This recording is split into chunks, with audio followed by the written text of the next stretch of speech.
Hello दोस्तों, एक बार फिर से आपका स्वागत है हमारे यूट्यूब चैनल पर। आज के लेक्चर में हम लोग पढ़ेंगे पार्लियामेंट्री सिस्टम ऑफ गवर्नमेंट। जो हमारी गवर्नमेंट होती है उसके पार्लियामेंट्री सिस्टम के बारे में पढ़ेंगे। जैसे गवर्नमेंट के कई सारे फॉर्म होते हैं, उसमें से एक फॉर्म यह है पार्लियामेंट्री सिस्टम, जो कि हमारे देश में इंडिया में चलती है। शुरू करते हैं हम लोग इस लेक्चर को।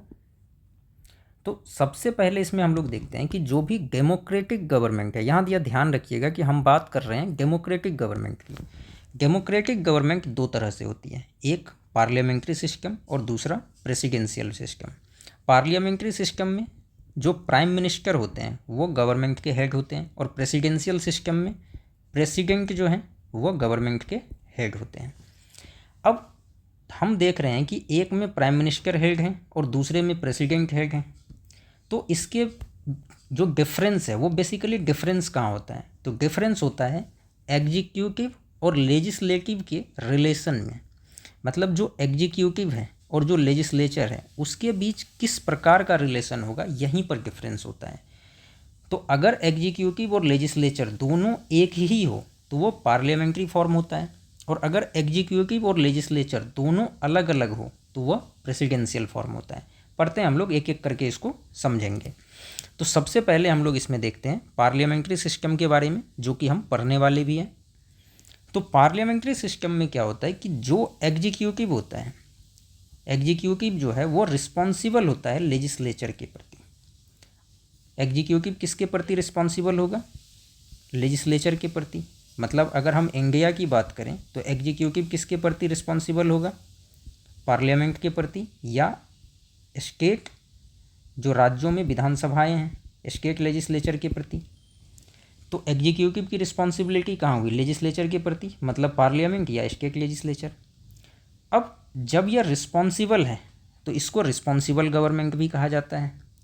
और इसमें जो पार्लियामेंट्री सिस्टम है, हमने पहले ही कहा कि इसमें प्राइम मिनिस्टर होते हैं हेड, तो इसको कैबिनेट गवर्नमेंट भी कहते हैं, क्योंकि प्राइम मिनिस्टर होते हैं और प्राइम मिनिस्टर के साथ काउंसिल ऑफ मिनिस्टर्स होती है। इसको वेस्टमिंस्टर मॉडल भी कहते हैं। वेस्टमिंस्टर वो जगह है जहाँ पर ब्रिटिश पार्लियामेंट है। जो ब्रिटेन की पार्लियामेंट है वह इसी जगह पर है, वेस्टमिंस्टर में, इसलिए अब इसको वेस्टमिंस्टर मॉडल भी कहते हैं। तो आप यह ध्यान रखिए कि पार्लियामेंट्री सिस्टम को ही कैबिनेट गवर्नमेंट कहते हैं, क्योंकि काउंसिल ऑफ मिनिस्टर होती है, कैबिनेट मिनिस्टर्स होते हैं। रिस्पॉन्सिबल गवर्नमेंट भी कहते हैं क्योंकि एग्जीक्यूटिव जो है वो लेजिस्लेचर के प्रति रिस्पॉन्सिबल है। और वेस्टमिंस्टर गवर्नमेंट भी कहते हैं क्योंकि ब्रिटिश पार्लियामेंट जो है वो इसी जगह पर है। अब यह है कहाँ कहाँ, तो अगर हम सबसे अच्छा इसका एग्जाम्पल देखें तो सबसे पहले तो ब्रिटेन में है, जहाँ से एक तरह से हम इसका शुरुआत भी कह सकते हैं। जापान में भी है, कनाडा में भी है, और इंडिया में भी है, और भी कई सारे कंट्री हैं। लेकिन ज़रूरी नहीं है कि सभी के बीच एक ही तरह का मॉडल हो, अलग अलग तरह का मॉडल हो सकता है। लेकिन बेसिक जो इसकी बात है, जो बेसिक इसका कॉन्सेप्ट है वो यही है कि एग्जीक्यूटिव लेजिस्लेचर का जो ये रिलेशन है, एग्जीक्यूटिव रिस्पॉन्सिबल होगा लेजिस्लेचर के प्रति, यही इसका थीम है। तो जब ये थीम है तो ये सभी जगह होगा, लेकिन मॉडल में थोड़ी बहुत चेंज हो सकती है। अब पार्लियामेंट्री में हम कह रहे हैं कि एग्जीक्यूटिव रिस्पॉन्सिबल है लेजिस्लेचर के प्रति, और इसमें एक खास बात यह होता है कि जो मेंबर एग्जीक्यूटिव में होते हैं, जो एग्जीक्यूटिव के मेंबर होते हैं वही लेजिस्लेचर में भी होते हैं। मतलब लेजिस्लेचर से ही एग्जीक्यूटिव आता है। लेजिस्लेचर तो है, अगर एक में हम लेजिस्लेचर रखें और दो में एग्जीक्यूटिव, तो जो भी एग्जीक्यूटिव के मेंबर हैं वो लेजिस्लेचर के मेंबर होंगे ही होंगे। बिना लेजिस्लेचर के मेंबर हुए एग्जीक्यूटिव का मेंबर नहीं हो सकता है। हाँ, एक एक्सेप्शन है इसका, जिसके बारे में हम आगे पढ़ेंगे। दूसरा फॉर्म आता है हमारा प्रेसिडेंशियल सिस्टम। और प्रेसिडेंशियल सिस्टम में एग्जीक्यूटिव रिस्पॉन्सिबल नहीं होता है लेजिस्लेचर के प्रति। अब एक में हम देख रहे हैं पार्लियामेंट्री फॉर्म में कि एग्जीक्यूटिव रिस्पॉन्सिबल है लेजिस्लेचर के प्रति, जबकि प्रेसिडेंशियल फॉर्म में क्या है, एग्जीक्यूटिव की कोई रिस्पॉन्सिबिलिटी नहीं है लेजिस्लेचर के प्रति। और प्रिवलेंट कहाँ कहाँ है? यूएसए में ये है, ब्राज़ील में है, रसिया, श्रीलंका, इन सब जगहों पे प्रेसिडेंशियल फॉर्म है। अब जब ये रिस्पॉन्सिबल नहीं है तो होता क्या है एक्चुअल में कि जो एग्जीक्यूटिव के मेंबर होते हैं और जो लेजिस्लेचर के मेंबर होते हैं दोनों अलग अलग होते हैं। दोनों क्या होते हैं? अलग अलग होते हैं। जो लेजिस्लेचर में है वो लेजिस्लेचर में है, जो एग्जीक्यूटिव में है वो एग्जीक्यूटिव में है। दोनों का एक दूसरे से कोई संबंध नहीं है, दोनों अलग अलग व्यक्ति होते हैं। जबकि पार्लियामेंट्री फॉर्म में जो लेजिस्लेचर के मेंबर हैं वही एग्जीक्यूटिव के भी मेंबर होते हैं। अब अगर हम इंडिया के केस में बात करें तो हमने पहले ही कहा कि इंडिया में जो है वह पार्लियामेंट्री फॉर्म है, इंडिया में पार्लियामेंट्री फॉर्म है। अब जो पार्लियामेंट्री सिस्टम इंडिया में है, अगर हम सेंटर की बात करें तो इसके लिए दो आर्टिकल इम्पॉर्टेंट है, वह है आर्टिकल 74 और 75। और जब हम स्टेट्स में बात करें, पार्लियामेंट्री सिस्टम जो गवर्नमेंट है, स्टेट में जैसे हम जानते हैं चीफ मिनिस्टर होते हैं, चीफ मिनिस्टर के साथ काउंसिल ऑफ मिनिस्टर होती है, और स्टेट में इसके लिए आर्टिकल 163 और 164 है। तो आप इसको ध्यान रखेंगे कि इंडिया के केस में आर्टिकल 74 और 75 सेंटर में पार्लियामेंट्री सिस्टम को डील करता है, और आर्टिकल 163 और 164 स्टेट में पार्लियामेंट्री सिस्टम ऑफ गवर्नमेंट को डील करता है। आगे बढ़ते हैं। अब पार्लियामेंट्री सिस्टम जो है गवर्नमेंट की, उसके फीचर को हम पढ़ते हैं कि क्या फीचर होते हैं पार्लियामेंट्री सिस्टम के। तो यहाँ सबसे पहले यह ध्यान रखिए कि दो एग्जीक्यूटिव होते हैं, एक नॉमिनल और दूसरा रियल। तो कितने एग्जीक्यूटिव हो गए यहाँ पर? दो एग्जीक्यूटिव, एक तो नॉमिनल है और दूसरा रियल है। तो अब नॉमिनल कौन है और रियल कौन है, हम इंडिया के कॉन्टेक्स्ट में अभी बात करेंगे एक एक करके। तो प्रेसिडेंट हमारे यहाँ नॉमिनल एग्जीक्यूटिव है, जबकि प्राइम मिनिस्टर रियल एग्जीक्यूटिव है। तो प्रेसिडेंट हेड ऑफ स्टेट तो हैं, मतलब अगर बात यह आएगा कि इंडिया के हेड कौन है, अगर बात यह आता है कि इंडिया के हेड कौन है तो प्रेसिडेंट है। लेकिन अगर बात आता है कि इंडियन गवर्नमेंट की हेड कौन है तो प्राइम मिनिस्टर। जब भी गवर्नमेंट के हेड की बात आए तो प्राइम मिनिस्टर, और देश के हेड की बात आए तो प्रेसिडेंट, क्योंकि प्राइम मिनिस्टर सरकार चलाते हैं, प्रेसिडेंट देश चला रहे हैं। सरकार चलाना प्राइम मिनिस्टर का काम है, क्योंकि आर्टिकल 74 क्लियरली कहता है कि एक काउंसिल ऑफ मिनिस्टर होगी जिसका हेड कौन होगा? Prime minister. और उसका काम क्या होगा? काम क्या है उसका? Work aid and advise president in exercise of his function. मतलब देश राष्ट्रपति चला रहे हैं, प्रेसिडेंट देश चला रहे हैं, लेकिन कैसे? एक काउंसिल ऑफ मिनिस्टर की मदद से, जिसके हेड प्राइम मिनिस्टर हैं और उनके एड और एडवाइस के बेसिस पर। तो आर्टिकल 74 क्लियरली कह रहा है कि प्रेसिडेंट को एड और एडवाइस देने के लिए एक council of minister with prime minister होंगे। तो यहाँ से क्लियर हो गया कि दो एग्जीक्यूटिव हैं, प्रेसिडेंट और प्राइम मिनिस्टर। दूसरा कि जो भी ये एडवाइस दिया जाएगा वो बाइंडिंग होगा प्रेसिडेंट पे। तो एडवाइस क्या होगा? बाइंडिंग। तो अब यहाँ पर अगर देखा जाए तो क्या प्रेसिडेंट खुद से कोई डिसीजन ले रहे हैं? नहीं। डिसीजन के लिए एडवाइस कहाँ से जा रही है? काउंसिल ऑफ मिनिस्टर से जा रही है। और जब काउंसिल ऑफ मिनिस्टर से एडवाइस जा रही है और वो बाइंडिंग है, वो क्या है? बाइंडिंग है, तो डिसीजन कौन ले रहे हैं? काउंसिल ऑफ मिनिस्टर ले रही है। तो इसीलिए इसमें एक नॉमिनल हेड हो गया प्रेसिडेंट और एक रियल हेड हो गया प्राइम मिनिस्टर। दूसरा मेजोरिटी पार्टी रूल, मतलब जो पार्टी इलेक्शन में जो पार्टी मेजोरिटी में आएगी उसी का रूल होगा। जैसे हमारे यहाँ अगर हम बात करते हैं कि 545 सीट है, तो कितना? 273 सीट जिसको आएगा वो पार्टी रूल करेगी। अगर किसी सिंगल पार्टी को नहीं आता है तो उस केस में जो कोएलिशन होगा, जो गठबंधन होगी, अगर 2 या 3 पार्टी एक साथ आके भी मेजोरिटी ला सकती है तो उसका सरकार होगा। मतलब मेजोरिटी पार्टी का मतलब चाहे तो कोई पार्टी सिंगल ले आए, चाहे मल्टीपल पार्टी एक साथ आके इस तरह से गवर्नमेंट फॉर्मेशन कर सकती है। आगे बढ़ते हैं। फिर आता है कलेक्टिव रिस्पॉन्सिबिलिटी। हमने पहले ही पढ़ा था कि जो पार्लियामेंट्री सिस्टम है गवर्नमेंट की, इसका बेडरॉक प्रिंसिपल ही यही है कि एग्जीक्यूटिव जो है वो लेजिस्लेचर के प्रति रिस्पॉन्सिबल होता है। एग्जीक्यूटिव किसके प्रति रिस्पॉन्सिबल होगा? एग्जीक्यूटिव की रिस्पॉन्सिबिलिटी है लेजिस्लेचर के प्रति, और आर्टिकल 75 में इसी की बात की गई है। हमने कहा था कि सेंट्रल लेवल पे जो केंद्र सरकार है वहाँ पर दो आर्टिकल इम्पॉर्टेंट है, आर्टिकल 74 और 75। 74 कहता है काउंसिल ऑफ मिनिस्टर होगा जिसके एड और एडवाइस पे प्रेसिडेंट काम करेंगे, और आर्टिकल 75 कहता है कि कलेक्टिव रिस्पॉन्सिबिलिटी होगी, मतलब जितने भी मिनिस्टर्स हैं वह कलेक्टिवली रिस्पॉन्सिबल होंगे किसके प्रति?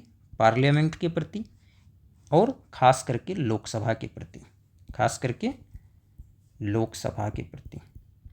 तो जितने भी मिनिस्टर्स हैं उसकी कलेक्टिव रिस्पॉन्सिबिलिटी पार्लियामेंट के प्रति होगी, मतलब लोकसभा के प्रति होगी। राज्यसभा के प्रति इनकी कोई रिस्पॉन्सिबिलिटी नहीं होती है।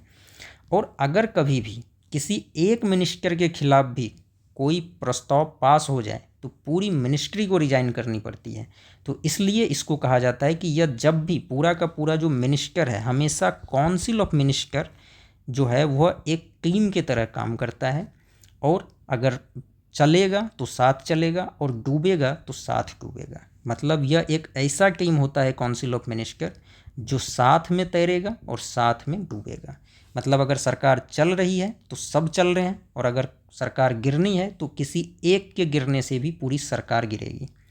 ठीक है, तो कलेक्टिव रिस्पॉन्सिबिलिटी यह पार्लियामेंट्री फॉर्म का बेडरॉक प्रिंसिपल है। तो जब भी अगर ऐसा कोई क्वेश्चन आता है कि पार्लियामेंट्री फॉर्म ऑफ गवर्नमेंट का जो एक थीम है, बेस क्या है, तो वो यही है, कलेक्टिव रिस्पॉन्सिबिलिटी। अब एक और फीचर इसका है कि पॉलिटिकल होमोजेनिटी। पॉलिटिकल होमोजेनिटी का ये मतलब है कि हमने कहा है कि जो एग्जीक्यूटिव के मेंबर होते हैं, वो लेजिस्लेचर से ही आते हैं। और जब ये एग्जीक्यूटिव लेजिस्लेचर से ही आ रहे हैं और जिस पार्टी की सरकार है उसी के लोग हैं, तो इन दोनों के बीच एक कॉर्डियल रिलेशन हमेशा रहता है।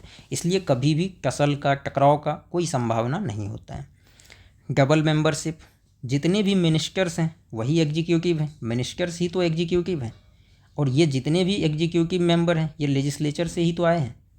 जो भी मिनिस्टर बने हैं वो कहाँ से आए हैं? लेजिस्लेचर से। तो जब मिनिस्टर बना है वो लेजिस्लेचर से आया है और सारे मिनिस्टर ही एग्जीक्यूटिव हैं, तो इसकी मेंबरशिप दोनों जगह हुई। यही व्यक्ति एमपी भी है और यही व्यक्ति मिनिस्टर भी है, तो ये व्यक्ति लेजिस्लेचर में भी है और यही एग्जीक्यूटिव में भी है। तो ड्यूअल मेंबरशिप भी एक फीचर है इसका। उसके बाद लीडरशिप, तो हमने पहले ही कहा था कि काउंसिल ऑफ मिनिस्टर के हेड प्राइम मिनिस्टर होते हैं। तो prime minister council of minister के भी लीडर होंगे, पार्लियामेंट में भी लीडर होंगे, और जिस पार्टी की सरकार होगी उसके भी लीडर होंगे। तो अगर पार्लियामेंट्री फॉर्म ऑफ गवर्नमेंट की बात आती है तो उसमें प्राइम मिनिस्टर लगभग सभी चीज़ों के लीडर होते हैं, काउंसिल ऑफ मिनिस्टर के भी, जो पार्टी पावर में है उसके भी, और पार्लियामेंट के भी लीडर होते हैं। और इसलिए प्राइम मिनिस्टर इसमें काफ़ी पावरफुल पोजीशन होता है, ना कि प्रेसिडेंट। तीसरा, डिसोल्यूशन ऑफ लोअर हाउस। हर 5 साल पे, इलेक्शन के 5 ईयर पे अगर बहुमत की सरकार चल गई 5 साल, तो 5 साल के बाद लोअर हाउस का मतलब लोकसभा का डिसोल्यूशन होगा। और डिसोल्यूशन कौन करेंगे? प्रेसिडेंट करेंगे, लेकिन प्राइम मिनिस्टर के रिकमेंडेशन पे। अगर प्राइम मिनिस्टर चाहे तो 5 साल से पहले भी ऐसा करवा सकती है।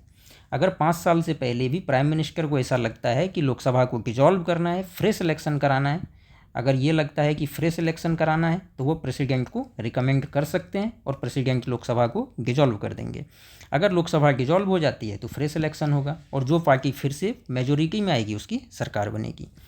फिर एक फीचर है सिक्रेसी। जब भी पार्लियामेंट्री फॉर्म ऑफ गवर्नमेंट में मिनिस्टर्स ऑफिस लेते हैं उससे पहले उसको सिक्रेसी का ओथ लेना पड़ता है, और ये ओथ दिलाते हैं प्रेसिडेंट। ये ओथ कौन दिलाते हैं? प्रेसिडेंट।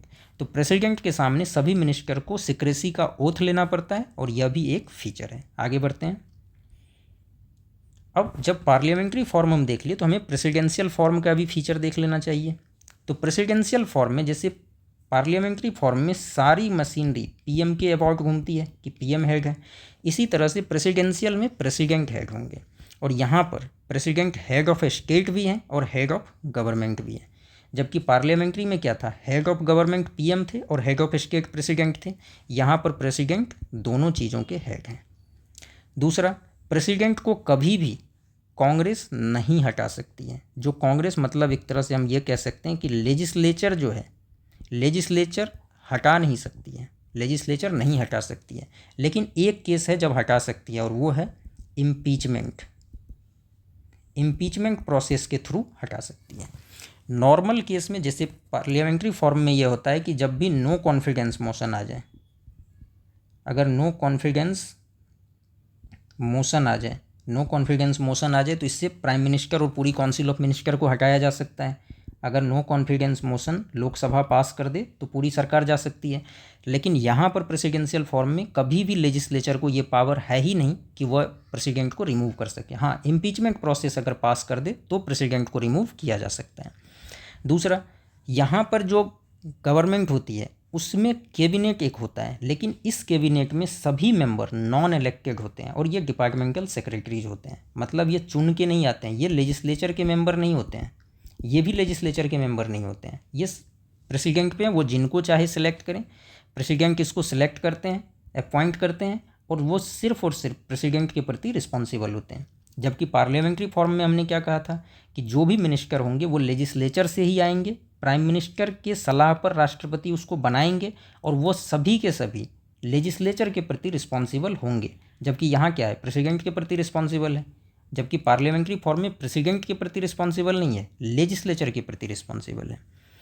अब आगे देखते हैं कि जो भी प्रेसिडेंट और सेक्रेटरीज हैं, मतलब एक तरह से ये जो कैबिनेट है कांग्रेस के प्रति तो रिस्पॉन्सिबल है ही नहीं। हमने पहले ही कहा कि सबके सब किसके प्रति रिस्पॉन्सिबल है, प्रेसिडेंट के प्रति, क्योंकि ये प्रेसिडेंशियल फॉर्म है। तो कांग्रेस के प्रति मतलब लेजिस्लेचर के प्रति कोई रिस्पॉन्सिबिलिटी नहीं होती है इनकी। अब जब लेजिस्लेचर के प्रति रिस्पॉन्सिबिलिटी है ही नहीं तो ये सारा का सारा काम प्रेसिडेंट के लिए करते हैं और इन्हीं के लिए रिस्पॉन्सिबल भी रहते हैं। एक खास बात यहाँ पर यह भी देखना है, हमने पहले भी कहा है कि जितने भी मेंबर हैं, चाहे सेक्रेटरीज हों चाहे प्रेसिडेंट हो, इनमें से कोई भी कांग्रेस के मेंबर नहीं होते हैं, कोई भी कांग्रेस के मेंबर नहीं होते हैं और ना ही उसके सेशन को अटेंड करते हैं। तो मतलब कोई भी इसमें से लेजिस्लेचर के मेंबर नहीं होते हैं और ना ही लेजिस्लेचर के सेशन को अटेंड करते हैं। दूसरा, प्रेसिडेंट हाउस ऑफ रिप्रेजेंटेटिव को डिजॉल्व नहीं कर सकते हैं। जैसे हमारे यहाँ क्या है कि लोकसभा को डिजॉल्व करने के लिए पीएम अगर रिकमेंड कर दे प्रेसिडेंट को तो लोकसभा डिजॉल्व हो जाएगी, पार्लियामेंट्री फॉर्म में तो यही है।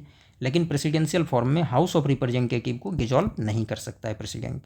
और इसका बेस क्या है, सेपरेशन ऑफ पावर।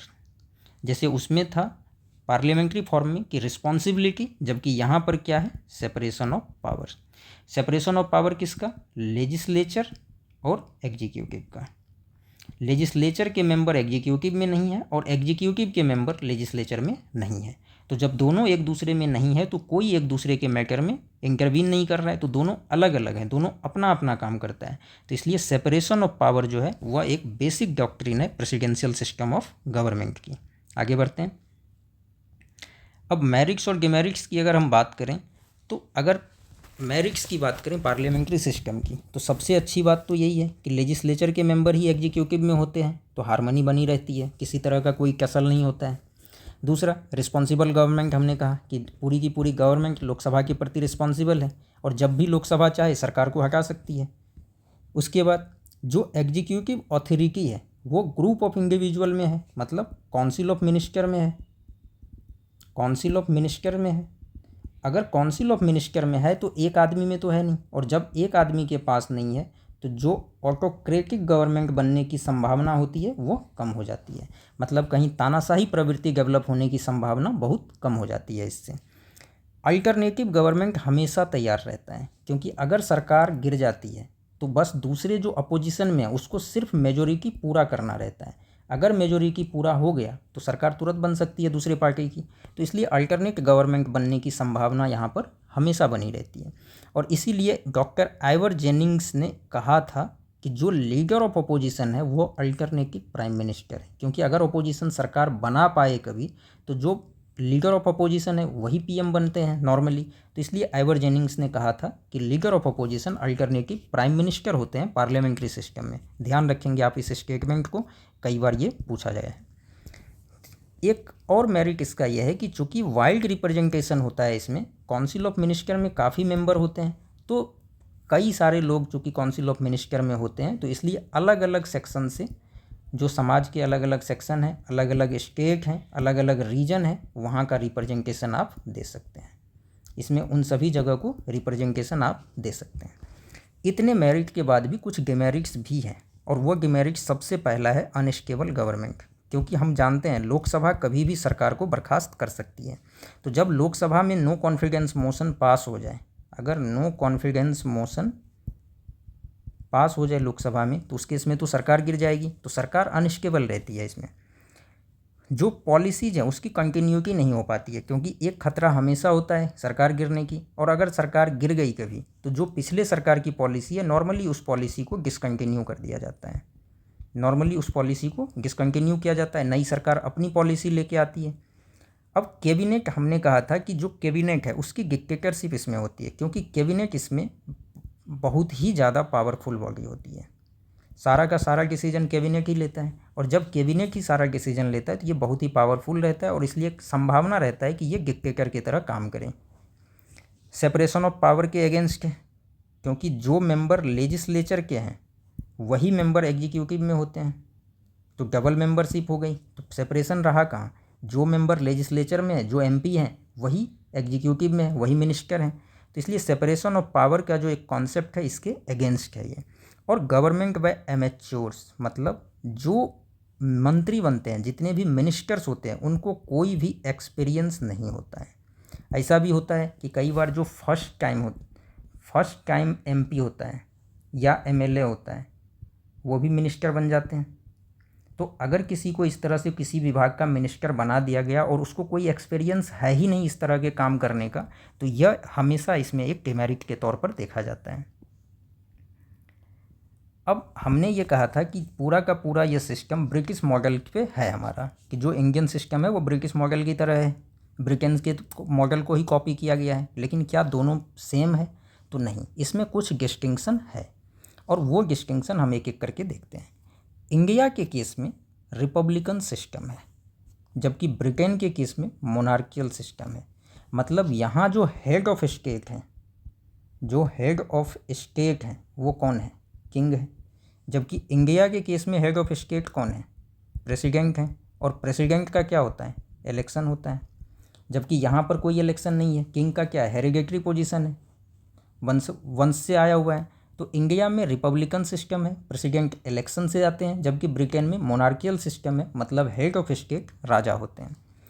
दूसरा, ब्रिटिश सिस्टम में पार्लियामेंट सॉवरेन बॉडी है, पार्लियामेंट वहाँ पर कुछ भी कर सकती है, कोई भी एक्ट लिख सकती है, पूरे कॉन्स्टिट्यूशन को बदल सकती है, कुछ भी कर सकती है।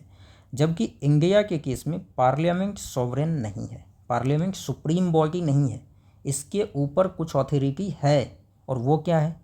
जो कॉन्स्टिट्यूशन हमारा है, पार्लियामेंट इसमें बहुत ज़्यादा चेंज नहीं कर सकती है। फिर हमारा फेडरल सिस्टम है, कुछ केस में आपको स्टेट के पास जाना ही पड़ेगा।